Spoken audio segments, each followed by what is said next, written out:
One hobbit stands above the rest for his boldness and bravery, and it's not Frodo, Bilbo, or Sam. In fact, if you've only seen the movies, you may not know this hobbit's name. This is the second half of our wandering through Chapter 4 of JRR Tolkien's Fellowship of the Ring, a shortcut to mushrooms.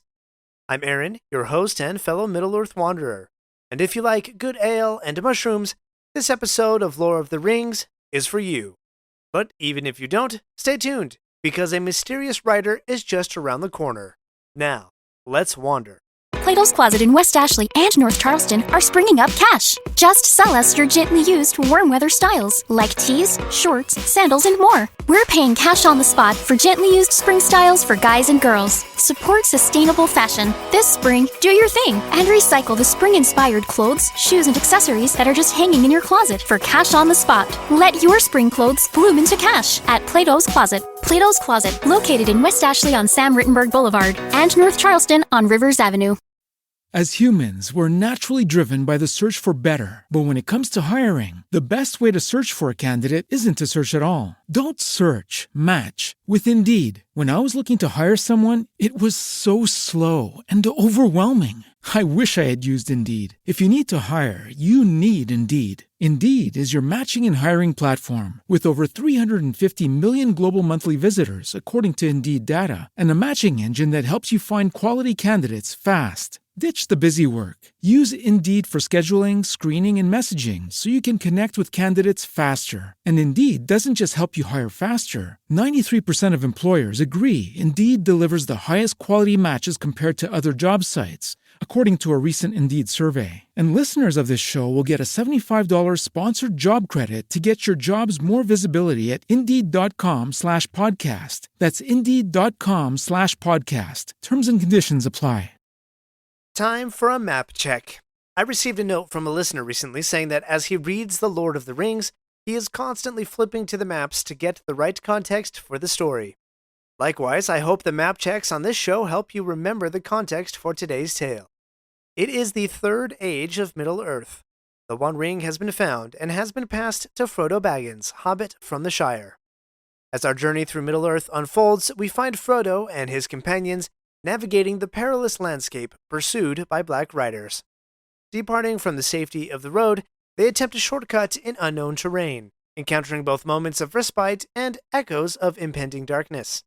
Samwise Gamgee has experienced the beginning of a profound transformation, embracing a newfound sense of purpose and resolve as he embarks on a path shrouded in uncertainty and danger. The Hobbit's shortcut has taken them to the edges of a potentially perilous place, the land of Farmer Maggot, who may be a friend, or whose dogs may eat Frodo when they see him. In my movie-covered 2002 Houghton Mifflin edition, we are exploring pages 89 through 95 of Fellowship of the Ring. This chapter introduces us to a different kind of hobbit than we see on Peter Jackson's silver screen, Farmer Maggot. First, what clues does Tolkien give us about Farmer Maggot? When it comes to reading Tolkien, you'll find that a guiding principle is to search for clues about characters from their surroundings, especially the land. In his letter to Milton Waldman, Tolkien often spoke about wanting to create a myth that was uniquely connected with the land of the English, not just in the metaphysical sense of this area belongs to a people, but in a natural sense as well. How are people connected to and treat the nature that is around them? So let's explore some unique aspects to Farmer Maggot and his land. Moments before, Frodo and his friends heard the communication between two Black Riders in the form of blood-chilling wails. But now, quote, the land became steadily more tame and well-ordered. With this orderliness, the hobbits gained encouragement as, quote, everything seemed quiet and peaceful. Now here are the first two clues to Farmer Maggot. They pass a turnip field with, quote, a stout gate, and hedges that are, quote, well laid. These small details begin to reveal the farmer, and start to show why he wasn't shown in the film. Keep this in mind for just another minute. As they pass through the lane, they come upon some buildings, and the narrator informs us of just how odd the hobbits in this region are. They are house dwellers. These hobbits don't live in cozy, comfortable hobbit holes dug from the side of the hill. They actually build with wood and brick their own structures above the land. How strange! But this farm in particular is described as, quote, stoutly built of brick and had a high wall around it. There's that word again, stoutly. That word can describe something that is fat or plump, but I think from these two contexts, a stoutly gate and a stoutly brick house, that we need a rather different definition for stout. More of a quality like unflinching, unwavering, or determined. And according to the dictionary on my Mac computer, stout is a word from Middle English of an Anglo-Norman French dialect, putting it squarely in Tolkien's linguistic expertise, and is associated with strong beer, which is important as we'll see in a moment. So Farmer Maggot's land is stout, as in firm, unyielding, or stubborn. Also, he is well organized and disciplined. We can derive this from the clues from his land. But what about the man, or hobbit, himself? Let's look at that in a moment. Before we do, though, if you are loving the show, please leave a 5-star rating and review this episode. Every time you leave a rating and review, it helps more people find the show and builds our company of Middle-earth wanderers. Maggot is introduced first by his dogs, but he quickly mentions a recent encounter with a, quote, most outlandish character, asking, quote, funny questions. Then he invites them inside for, quote, a drop of good ale on tap. As they get to talking, we're told that the brew was indeed good, and Pippin feels more than compensated for missing the finest ale from the Golden Perch. Sam, however, is beginning to come into his new purpose. He's suspicious of Farmer Maggot, not only because he's from a different part of the Shire, but because he had once threatened his master. Sam is already filling the role of protector that he previously had not yet encountered. Maggot tells them of his own encounter with the Black Rider, a big fellow, all in black, riding boldly up to his door. Even the dogs were afraid of him. He asked about Baggins and offered gold in exchange for information. However, Maggot refuses and turns the rider away. And this, I think, is the final complication for why Farmer Maggot was not included in the films. Peter Jackson has mere minutes to establish the comfortable world of the hobbits in the Shire, and he has to set up so many things so that the hobbits are a distinct group within the film. They are a small, tight-knit community. They live in holes under the ground, and while they are hardy and resilient people, their resilience is subtle and not openly on display. Farmer Maggot breaks all those rules. Of the 3 hobbits who encounter him in the book, they have various relationships with him. He doesn't dwell in a hole underground, but rather a house, and he is an outwardly tough and resistant hobbit. He is bold enough to defy Black Riders, even threatening them with his vicious dogs. He's not neighborly towards them, like Sam's dad, the gaffer, during the conversation that Frodo overheard before he left Bag End. To try to reconcile this different kind of hobbit with the ones on the screen would have detached from the main story and gone too far into diving into the world of hobbits, for a movie at least. But while it might make for a better movie, it's still a tragedy that we don't get to explore this formidable hobbit on screen, at least more so than an angry bouncing farm tool.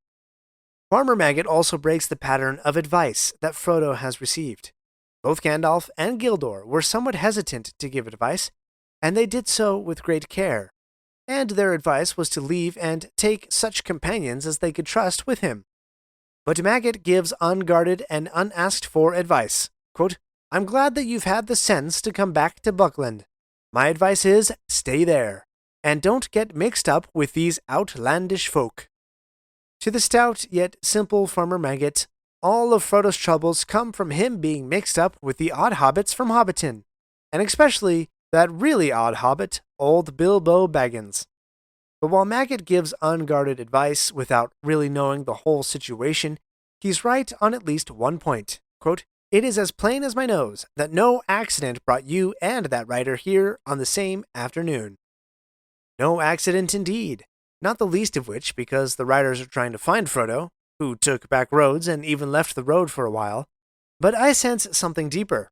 There is more than just an evil power at work, and Frodo will find help and courage in unlikely places, even in the brick home of a stout and ignorant hobbit who once was an adversary. I like Farmer Maggot. He's a wonderful character who will have a part to play before the end, but for now we can leave him to his stout and well-ordered lands. But before this chapter ends, Frodo will have yet another encounter with the Black Rider. We'll get to that right after this break. We're not done yet. If you like this episode, please leave a review and share with your friends. And remember to subscribe if you haven't already. We'll be right back. Our bodies come in different shapes and sizes, so doesn't it make sense that our weight loss plans should too? That's the beauty of Noom. They build a personal plan that factors in dietary restrictions, medical issues, and other personal needs so your plan works for you. Noom doesn't restrict or shame when you want to treat yourself. Their flexible program focuses on progress instead of perfection. You don't have to give up carbs or anything. And with their daily lessons, you can learn something new about your food choices every day. After just a few days of using the app, I learned how to recognize cues for overeating and how to choose the right foods to feel full. Stay focused on what's important to you with Noom's psychology and biology-based approach. Sign up for your trial today at Noom.com. That's Noom.com. And check out Noom's first ever cookbook, The Noom Kitchen, for 100 healthy and delicious recipes to promote better living. Available to buy now wherever books are sold. Farmer Maggot provides the hobbits with a meal, then offers them a ride in his cart to the ferry crossing. As they plod along in the deepening evening, they again hear that dreaded sound that has been dogging them on the road ever since they left Hobbiton. Quote, hooves on the road ahead. Frodo hides himself in the cart, and Sam fully steps into his new protector role as he climbs out and sits next to the farmer in the front of the wagon. As they get closer, they can see, quote, a dark cloaked shape in the midst. What does this dark rider want? To find Baggins. A lantern is uncovered, and the dark rider is revealed to be none other than Merry Brandybuck. Two interesting details I want you to see from this encounter. One, Merry can ride a pony, so it's only fitting that he would eventually pledge himself to the service of the King of Rohan, or we might say the King of the Horse People. But we'll get to that in about a year's time or so. And two, notice how this encounter with the rider was different. Yes, it was ominous, and they believed it was one of the Black Riders, but something very distinct is missing from this encounter than all the others with Black Riders on the road. Not once is Frodo tempted to slip on the ring. While everyone was anxious, Frodo did not feel that same level of fear, nor the desire to disappear and hide from the approaching danger. It's little clues like this, where a pattern is set up, then slightly changed, that displayed Tolkien's full power as a narrator, and I am here for all of it. So here's another one.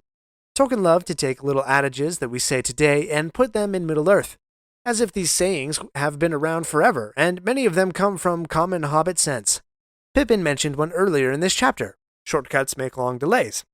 And Farmer Maggot gives us another one before the end. Quote, all's well as ends well. This phrase is strikingly similar to the title of a Shakespeare play, and Tolkien unashamedly puts it in the mouth of Farmer Maggot. That play is decidedly outside of the morals of Middle-earth, but there is a certain amount of ring exchanging that happens. And to cap off the chapter, a shortcut to mushrooms, Frodo laughs as he realizes the final parting gift from Mrs. Maggot, a basket full of warm mushrooms. Join me in the next episode where Frodo will begin to lay bare all his plans and a conspirator will be revealed. Can Frodo trust anyone? Thank you for wandering Middle-earth with me today. My friends, if you enjoyed this episode, let me know by subscribing, leaving a review, and sharing with your friends. Follow me on Facebook or Instagram at Lore of the Rings Podcast. For feedback on the show, please email me using the link in the show notes. Until next Thursday, remember, not all those who wander are lost.